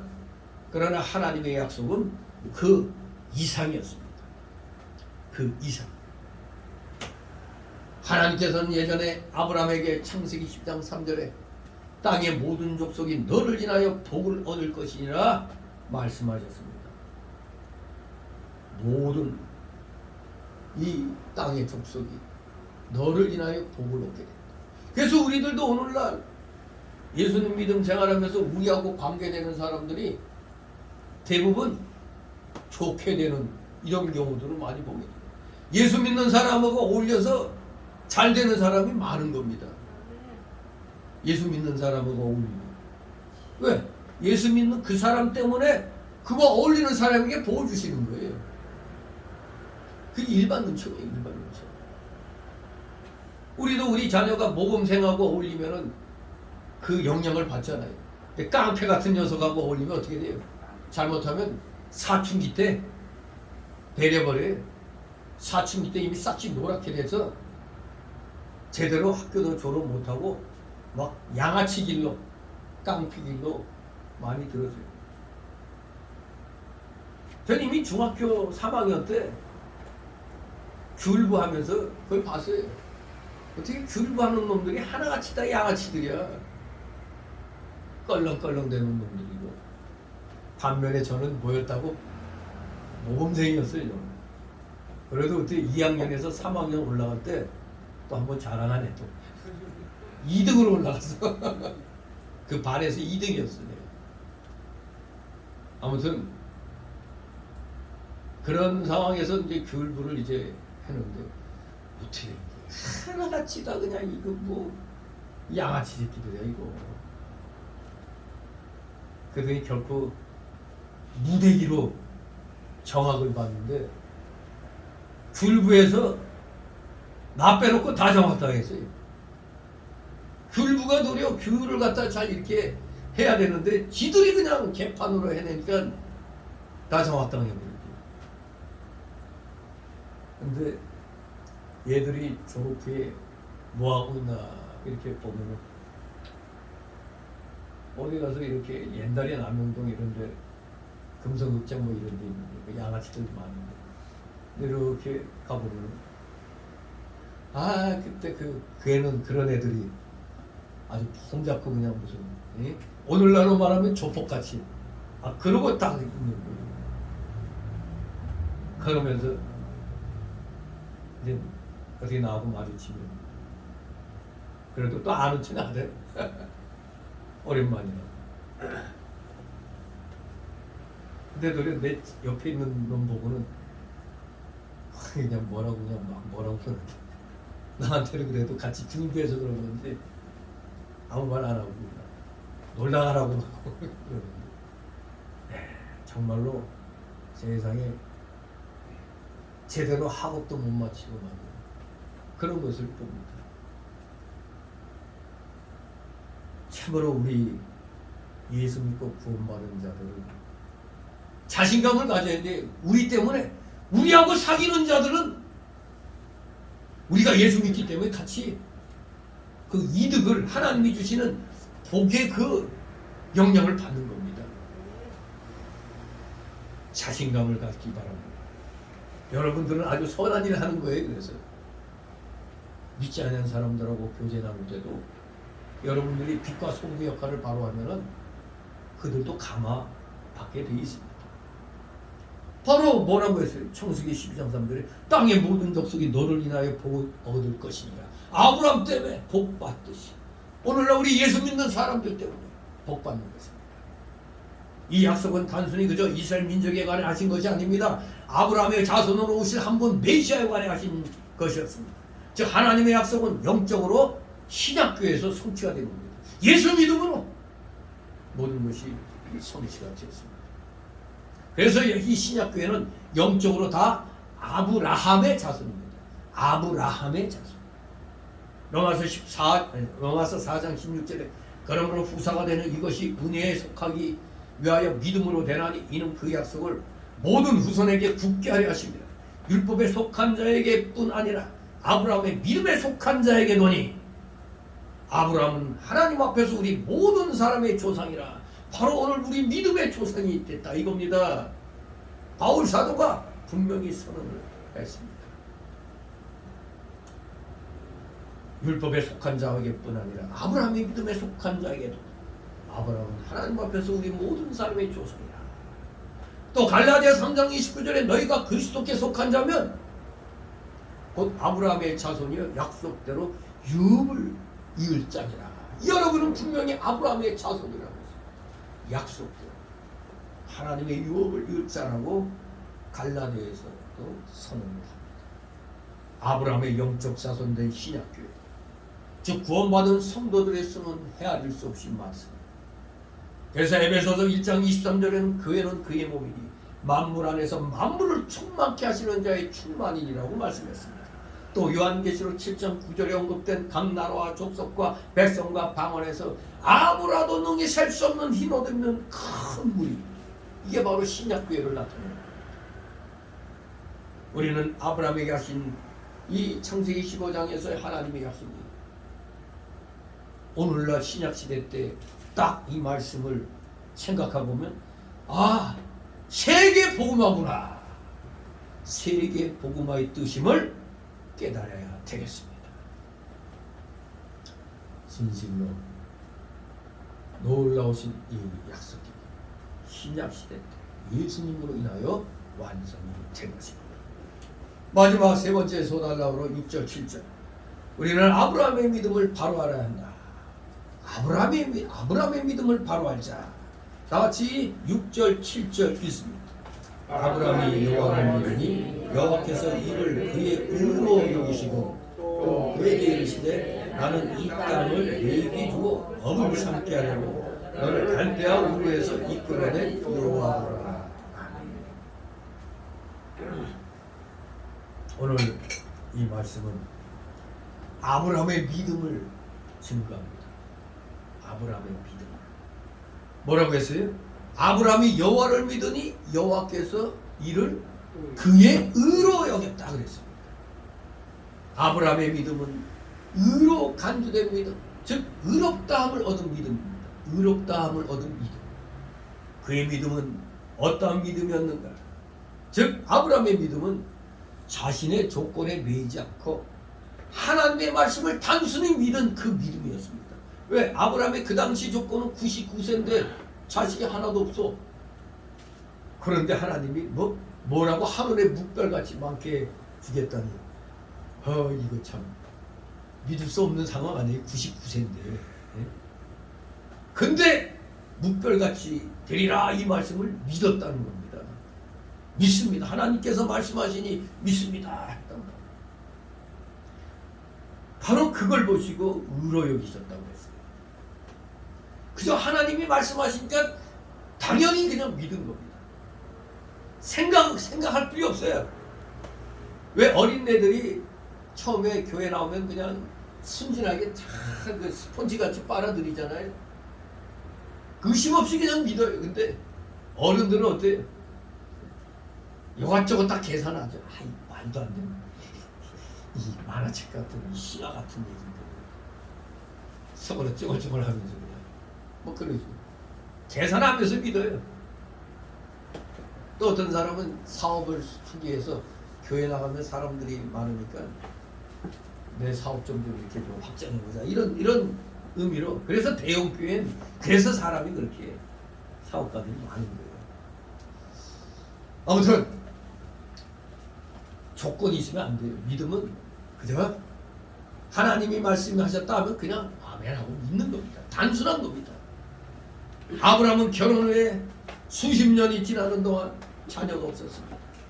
창세기 11장에 보면 노아 시대 홍수 사건이 있은 후 사람들은 대개 그 노아 사건이 있은 다음에는 일반적으로 몇 세 전후에 자녀를 낳았느냐? 30세 전후에 자녀를 낳았어요.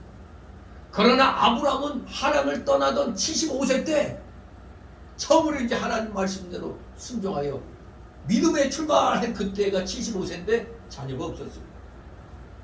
그런데 오늘 본문의 하나님의 약속은 바로 그때 첫 순종한 75세 때부터 십수년의 세월이 흐른 후의 일이었을 겁니다.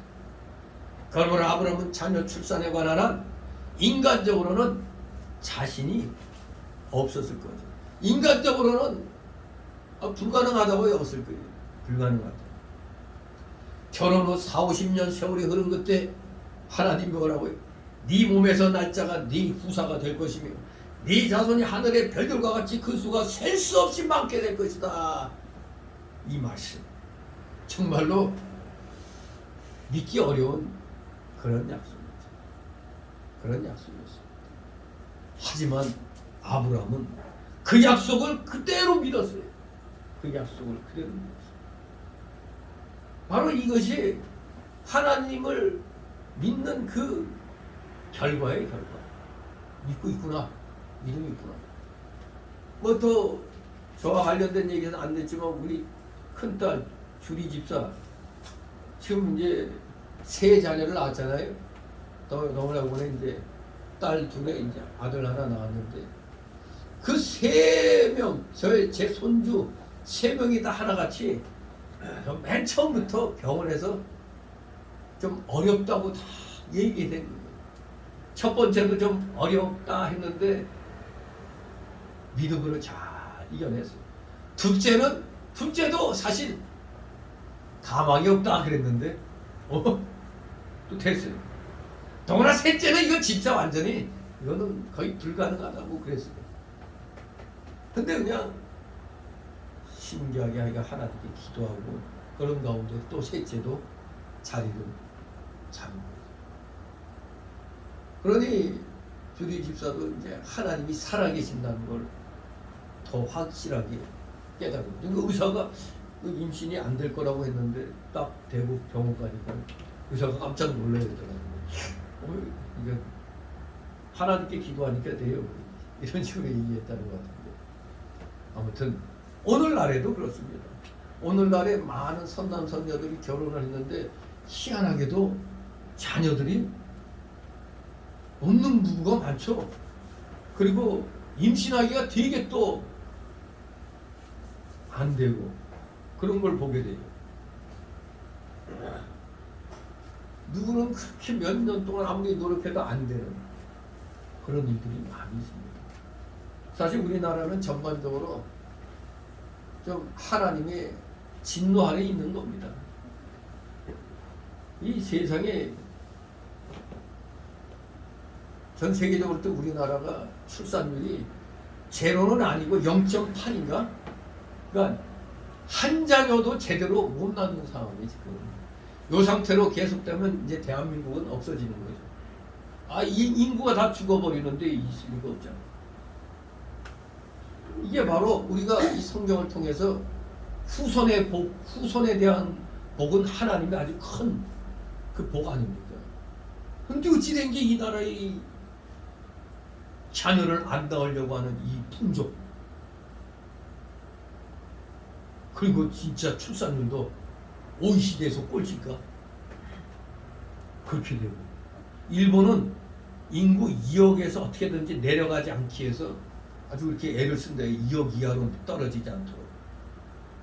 지금 우리나라는 지금 도리어 감소하고 있습니다. 말이 안 되는. 아무튼 인간적으로 자녀 출산에 관해서는 이 아브라함이란 우리 믿음의 조상 아브라함은 사실 육신적으로는 자신이 없는 겁니다. 하지만 하나님이 약속하셨으니 하나님 말씀 가라사대하면 우리는 어떻게 해야 된다고요? 아멘 해라고 그랬죠. 에이 말씀은 좋사오나 이런 식으로 나가면 안 돼요. 아브라함은 하나님의 약속을 그대로 믿은 거예요. 그게 믿음입니다. 믿음은 자신의 조건에 매이지 않고 그저 단순히 하나님을 믿고 하나님 말씀을 믿는 겁니다. 불가능한 것처럼 보이는 가운데서도 믿는 겁니다. 하나님을 믿는다는 것은 하나님의 모든 것을 믿는다는 의미예요. 모든 것을 믿는다. 즉 그것은 하나님의 전능하심을 믿는 것이요 하나님의 선하심을 믿는 것이고 하나님의 신실하심을 믿는 겁니다.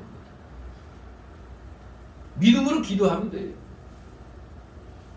저도 그때 그 요가남이라고 그 콩팥에서 나오는 그 입구 쪽이 암인 것 같다고 했을 때 80%라고 그랬어요. 80% 요가남이다 그랬어요. 근데 사실 50%만 해도 암일 확률이 되는데 의사 입에서 80%가 암입니다 하는 것은 암입니다 얘기거든요. 근데 그거 놓고 기도했잖아요. 열심히 또 기도하면서 그냥 그래서 이제 완벽한 이제 검사를 위해서 하루 전날 항상 그 겟세마네 동상 기도를 하잖아요. 저희 아니길 바랍니다. 이렇게 기도하면서 또 어떻게 한다고요? 하지만 제가 그냥 이렇게 걸려서 이렇게 죽는 게 이게 하나님 뜻이면 하나님 뜻대로 하옵소서. 그냥 그렇게 기도했어요. 아버지 원대로 하옵소서. 하지만 저는 낫기를 원합니다. 또 그 전에 심장 스텐트 박을 때도 의사가 아이고 이거 빨리 해야겠다고. 근데 내가 한 달을 연기했죠. 한 달을 연기했어요. 그럼 그 안에 무슨 일이 있을 수도 있는 건데 한 달을 제가 연기했어요. 연기하면서 저 여기 이 대나무 밟기하고 이 손바닥 치는 거 인간적으로 또 열심히 운동하면서 그랬죠. 의사는 좀 걱정을 하더라고요. 심장이라 갑자기 그냥 그럴 수도 있는데 바쁘거든. 일이 또 많아가지고 연기를 할 수밖에 없었어요. 그러면서 이제 또 시술하기 전날에 또 겟세마네 동상 기도 같은 데 했죠. 아무 문제 없게 되기를 원합니다. 그러면서 또 하나님 뜻이면 그대로 받겠습니다. 스텐트 박는 거 그랬는데 한 40분 지났는데 끝난 줄 알았어요. 다 해놓고 뭐가 그냥 온몸이 뜨끈뜨끈해져. 약이 들어가니까 그냥 여기 그래도 자국이 아직도 그대로 있어요. 여기하고 또 허벅지에도 또 뚫어놔요. 왜? 여기에 잘못되면 다른 핏줄로 뚫고 들어가고 그래서 이제 허벅지도 뚫어놓고 이렇게 준비하고 있다가 의사가 갑자기 그냥 끝났다고 그러길래 난 다 넣은 줄 알았어요. 그랬더니 안 넣었다고 그러잖아. 안 넣었다고. 왜? 아니 그때보다 넓어졌대잖아. 이게 그렇습니다. 이게 저도 스스로 몸으로 이렇게 여러 가지 많은 그런 간증할 내용들이 있지만 이렇게 그냥 인간적인 방법으로는 힘들어요. 그냥 안 되는 겁니다. 그래도 하나님 앞에 간절히 또 기도는 하는 겁니다. 그게 믿음 아닙니까? 하나님 말씀 진짜 단순히 믿고 하나님이 낫게 해주시면 낫는 거다. 그렇게 하면 믿고 기도하는 겁니다. 안 되면은 이거 하나님 뜻인가 보다 하면 되는 거지. 하나님 뜻이면 좀 더 좋게 해주실 것이다. 믿고 기도하는 겁니다. 그러니 우리가 입으로만 하나님 믿습니다 하면 안 됩니다. 모든 것 다 그냥 믿습니다. 그렇게 나가야 됩니다. 바로 그것이 하나님의 전능하심을 믿는 것이고 하나님의 선하심을 믿는 것이며 하나님의 신실하심을 믿는 겁니다. 사실 우리 하나님은 우리 인간이 믿을 수 있는 가장 완전한 대상이잖아요. 하나님 가장 완전한 대상. 하나님보다 더 능력 있는 자가 어디 있어요? 하나님보다 더 선하고 더 신실한 자가 누구입니까?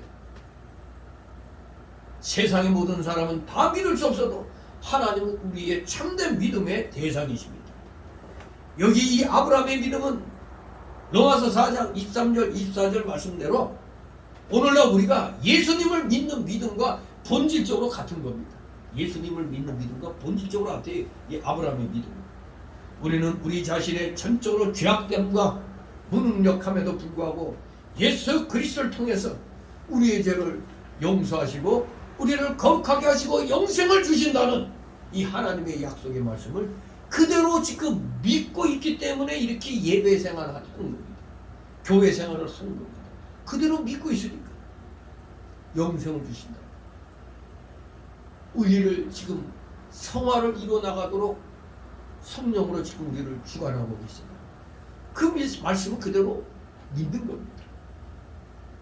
우리 모두 성경에 기록하신 하나님의 모든 말씀들 그냥 단순하게 어린아이 같이 그대로 믿으시면 되는 겁니다. 그대로 말씀대로 이루어지이다. 의심 없이 믿으시면은 놀라운 하나님의 역사가 준비가 되어 있는 겁니다. 곧 여러분들에게 역사하실 것입니다.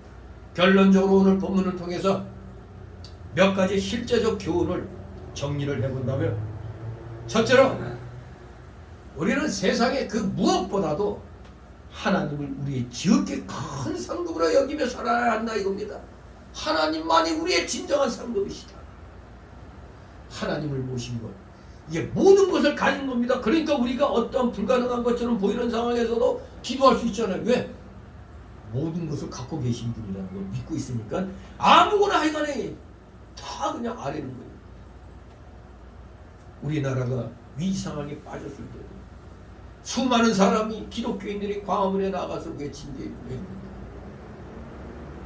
이 현실적으로는 정권을 잡고 있는 자들이 완전히 이 대한민국 망칠 것 같잖아요. 그러니 하나님께 이거 외치지 않을 수가 없기 때문에 답답해가지고 광화문으로 나가서 같이 그냥 외치는 겁니다. 정말로 정권에 맡기니까 무서운 일들이 지금 하나씩 드러나잖아요. 세상에 대한민국 원전을 싸그리 다 없애고 엉뚱하게 이북에다 원전 지어주겠다고. 도리어 어쩌면은 김정은이 갖다 화를 내야 돼. 왜?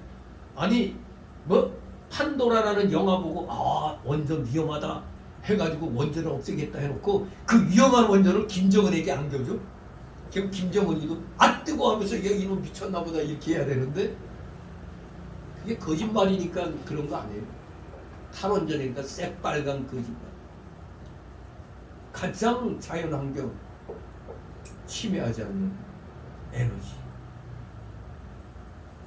그 바람에 이제 지금 단계적으로 블랙아웃이 즉 정전 사태가 올 수 있다고 그러잖아요. 더 무더워지면 이제 온 집안마다 그냥 이 에어컨 틀고 뭐 이러다 보면 그냥 팍팍 나가는 거예요. 넌 탄소 중립이니 개똥 같은 소리 해가지고 탄소 중립은 조금씩 줄이는 거지 그냥 전 세계를 향해서 그냥 뻥치고 말해. 그냥 탄소 중립 그렇게 주장하면서 탈원전 없앤다고 하면서 엉뚱하게 원전도 좀 돌리고 석탄을 갖다 잔뜩 떼가지고 석탄 소비량이 더 많은 거예요. 그냥 더 많이 떼서 탈원전 한다면서 우리가 탄소 중립한다면서. 우리 국민들은 지금 수치로 다 속였어요. 지금까지 다 속여왔기 때문에 사람들이 계속 공산주의의 장점이 뭡니까? 거짓말도 100번 하면 뭐가 된다? 참이 된다는 게 그게 공산주의 원리예요. 자꾸 이 방송을 민노총이 장악해가지고 계속 거짓말 조작해갖고 윤석열이 뭐 지지율이 뭐 어쩌고 저쩌고 그거 믿으면 안 됩니다. 왜? 그 여론조사 기관의 그 대표들이 다 잼맨인가 찐맨이 그쪽 사람들이다. 그 문바 얼마나 조작을 했으면 그 퇴임하는 날까지도 뭐 지지율이 40몇 %라는 쌩 거짓말 같은 거. 정확하게 한 6, 7% 많아야 10% 그 정도 얘기다. 아무튼 모든 통계를 다 조작해놨어요. 모든 걸 다 조작해. 그런데 맨날 언론으로 그냥 두들겨 대고 하니까 오늘날도 지금 윤석열이 대통령 돼갖고 이거 2개월 에? 조금밖에 안 됐는데도 뭐 탄핵 얘기가 나오고 뭐 어쩌고 저쩌고 이러냐. 계속 언론을 통해 갖고 사람들 세뇌시키는 거지. 속으면 안 되는 겁니다. 진실로 우리 기독교인들은 정말로 이 나라는 우리에게 있어서는 예루살렘 성전이 있으면 예루살렘 성전을 둘러싼 성벽입니다. 이 국가라는 것은 성벽이에요, 성벽. 그렇기 때문에 우리가 하나님 앞에 성벽을 재건하려고, 즉 국가의 안보를 지키려고 국민들이 들고 일어났던 겁니다. 그러니까 국가를 위해서 우리가 기도를 아니할 수가 없는 겁니다. 성벽이 든든해야 예루살렘 성전을 보호할 수 있는 겁니다. 그러니 우리는 불가능한 것처럼 보이는 상황 속에서도 저 통계 조작을 하면서 국민들을 호도했지만 아슬아슬하게나마 그래도 조작이라는 거 알면서도 아슬아슬하게 국민들이 눈 뜨고 그렇게 있기 때문에 조작을 하려고 해도 더 이상은 조작이 불가능이기 때문에 아슬아슬하게 몇십만 차이로 딱 끝난 겁니다.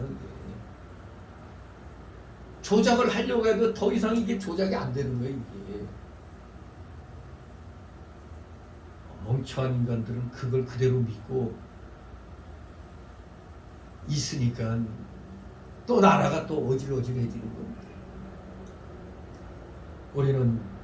우리 기독교인은 이 나라를 살리기 위해서 하나님께 모든 걸 알아야 됩니다.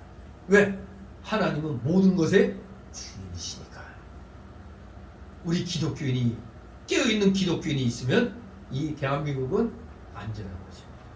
왜? 하나님이 우리의 가장 큰 기업이며 상급이니까.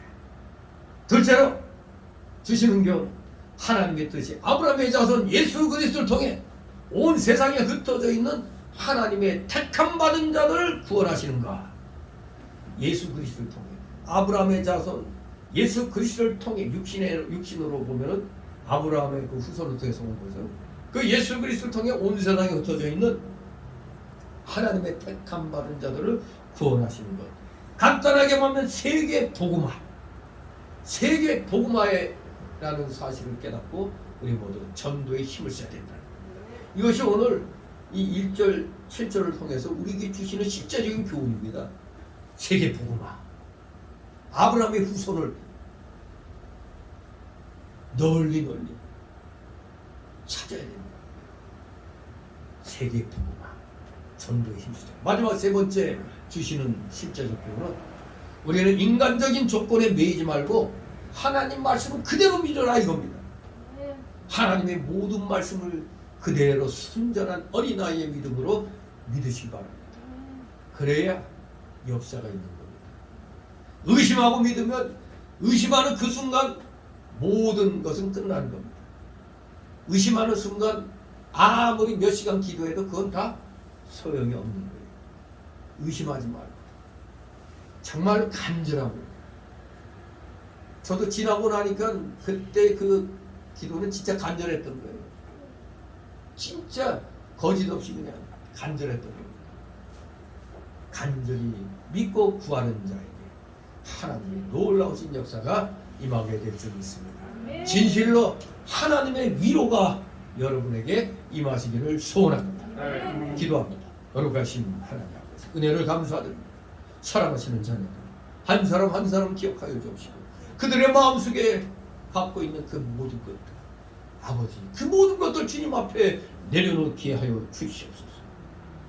내려놓은 것은 바로 하나님께 상달된다는 걸 알고 우리 모두 실제적으로 기도하면 이루어진다는 이 확신을 가지고 진정한 기도의 용장들 다 되게 하여 주시옵소서.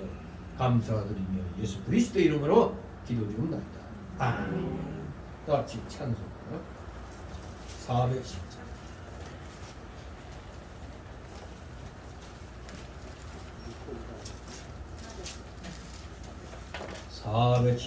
찬송입니다.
사랑과 은혜가 풍성하신 거룩하시며 전지전능하신 하나님 아버지, 오늘도 주님의 사랑하시는 자녀들 하나님께서 허락하여 주신 각자의 그 생활 영역 속에서 최선을 다하여 맺은 귀한 열매들을 하나님 앞에 빈손을 보이지 빈손으로 나오지 말라고 하신 말씀에 순종하여 힘들고 어려워도 구별하여서 10의 1조를 드리고 주일 예물 드리고 각종 명목의 감사 예물들을 오늘 또 이렇게 변함없는 믿음으로 드렸습니다.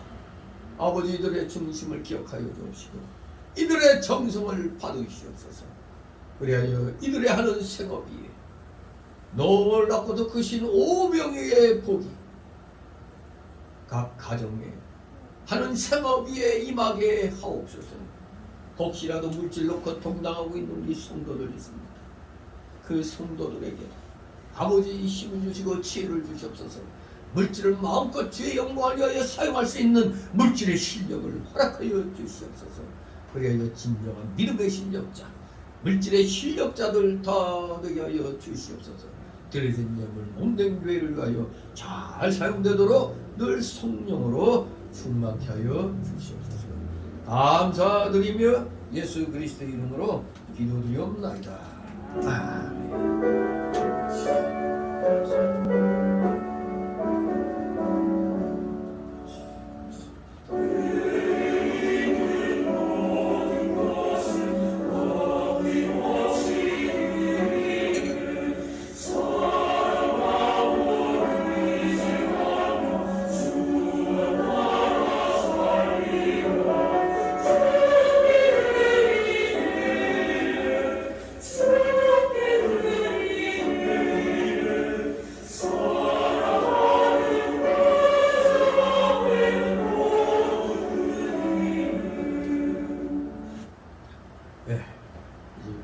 세신자 소개 시간인데 등록된 카드 없습니다. 우리 서로 가볍게들 인사를 나누시 바랍니다.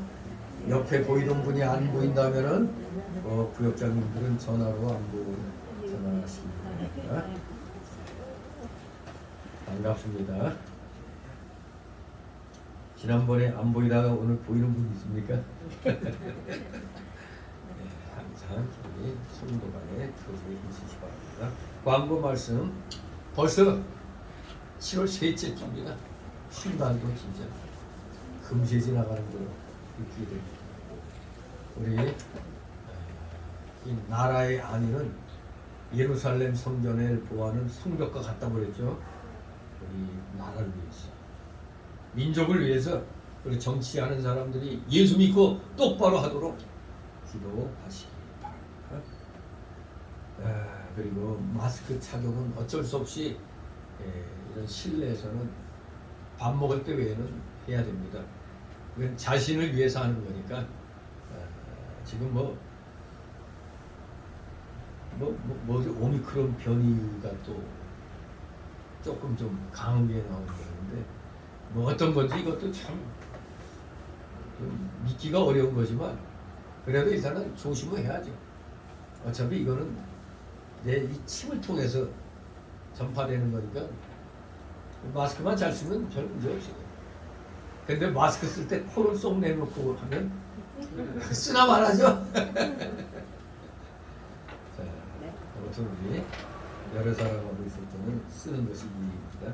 자, 그리고 이렇게 계속해서 저 악과 싸우고 있는 교회와 성도들 위해서 기도하시 바랍니다. 이 큐 축제라는 동성애 저거 그래도 이 조건부로 하루를 허락했지만 아예 저런 것이 열리면 안 되죠. 아니 대놓고 저것들이 나와가지고 더구나 성경을 모욕하죠. 뭘 모욕해? 무지개. 무지개가 뭐예요? 물론은 다시는 심판하지 않겠다는 하나님의 약속인데 아니 저 동성애자들 저놈들은 동성애자 표시를 무지개로 그냥 표시하는 거예요. 무지개. 그러니 무지개가 모양 좋다고 이런 데다 무늬 놓고 이러면 딱 보면 어째 동성애자네. 나 동성애자입니다. 그걸 선언하는 거예요. 이게. 네, 여러분 정말 이런 악한 일이 이 땅에 사라지도록 기도하시기 바랍니다. 더구나 또 지금 차별금지법 그것이 저 못돼 먹은 저 국회의원 저것들이 자꾸 저걸 어떻게든지 제정하려고 그러는데 저거 어떻게든지 이루어지지 않도록 지금 몸으로 행동으로 나서는 우리 목사님들, 성도들 많이 있습니다. 그들에게 우리는 참여를 못하더라도 그들에게 힘 주시도록 우리는 기도하셔야 됩니다. 차별금지법 그 반대를 위해서 투쟁하는 우리 성도들 위해서 기도하시기 바랍니다. 그리고 오늘은 무슨 날이에요? 주일 외에 또 무슨 날? 재헌절이죠. 대한민국 헌법이 예? 뭐예요? 수학이 초복이래. 어제가 초복이지. 어제가 초복이지. 우린 주일인데 이 재헌절이 또 주일하고 겹쳤죠. 원래 이 재헌절은 공휴일이었다가 주 40시간 그걸로 인해서 이제 소상공인들 뭐 이런 자영업자들 힘들거든요. 그래서 이 공휴일이 너무 많아서도 안 되겠다 해서 재헌절을 공휴일에서 제했다고 해요. 아무튼 대한민국 헌법이 살아서 힘을 써야 되는데 악한 저 좌익들에 의해 갖고 헌법이 지금 완전히 유린되어 있습니다. 위원회 정치를 하고 있어요. 이 대한민국이. 강원도는 공무원들보다도 위원들이 더 많아. 그래서 뭐 1,000억 원 이상이 날아가는데 김진태가 도지사 되고 나서 그것부터 지금 없애는 작업 들어가요. 그러니까 전 전국의 모든 우파 도지사나 우파 정치인들이 그것부터 없애야 돼요. 위원회부터 없애야 돼요. 그게 바로 주민자치제도라는 거예요. 주민자치제도. 아니 동사무소가 있는데 뭔 놈이 주민자치제도가 필요해? 쓸데없는 돈이 거기로 또 다 날아가는 거예요. 이게 바로 좌파 생태계입니다. 좌파들은 왜 힘을 씁니까? 돈이 들어오니까 그런 거예요. 돈이 있으니까 모든 일에 좌파들이 이렇게 드세게 나오는 겁니다. 이것부터 죽여야 되는 거예요. 좌파 생태계부터. 위원회부터 싸그리 다 없애버려요. 필요 없는 거예요.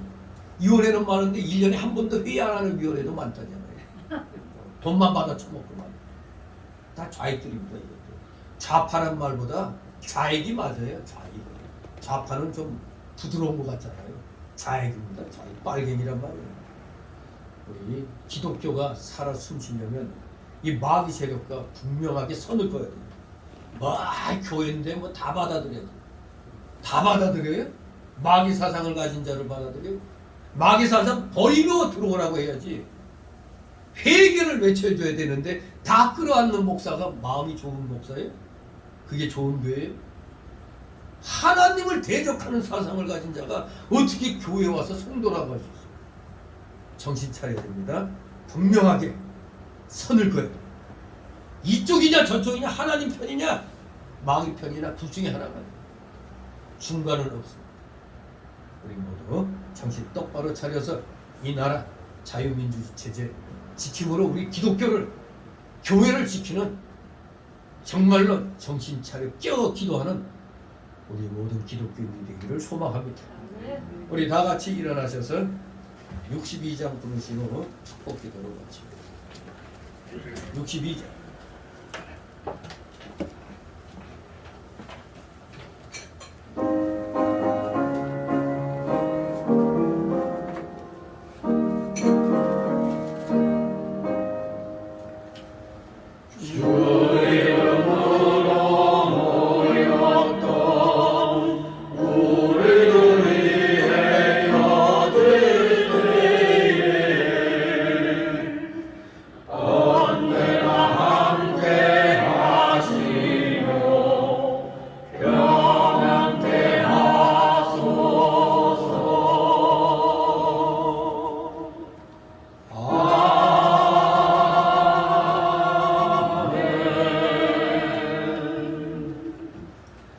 영원한 지옥 사망 형벌로부터 영생 복락의 묵음 천국으로 우리를 구하여 주신 우리 구주 예수 그리스도의 크신 은혜와 하나님 아버지의 극진하신 사랑하심과 성령님의 감동 감화 교통 충만 내주 역사하심이 여긴 머리 숙인 모든 무리들 머리 위에와 각 가정 위에 하는 생업 위에 하는 학업 위에 이 나라 이 민족 위에 모든 그 애들 위에 이제부터 영원토록 함께 있을지어다.